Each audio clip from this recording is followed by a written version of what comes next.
ku kalli yadda ake asirin biyan buƙata nan take a cikin sauƙi. Masu neman biyan buƙata wannan shine asirin bismillah, sirrin bismillah kenan, mashahurin sirri, ƙasurgumin sirri, fitaccen sirri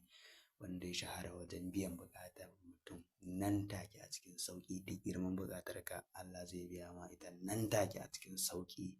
da izinin Allah kuma albarkacin wannan kalma ta Bismillahirrahmanirrahim. To assalamu alaikum warahmatullahi ta'ala barakatuh.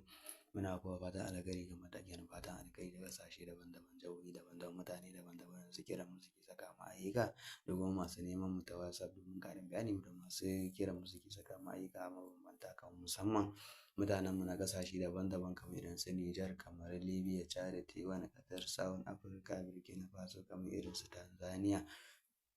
da sauran ƙasashe da sauran jihohi da sauran mutane masu kiran masu neman suna saka mu ayyuka to kamar yadda muka saba shigo muku da manya-manyan asiri a cikin wannan gida na mai albarka to dan Malam TV yau muna dauke da asirin biyan buƙata na bismillah nan take a cikin sauƙi yankanka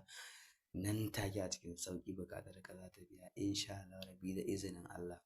insha Allah to kamar yadda kuka sani masu neman mu ta WhatsApp ga namba nan insha Allah rabbi domin ƙarin bayani nan take ga mun warware maka wannan mashahurin sirri na biyan buƙata duk girman buƙata nan take za ta biya nan take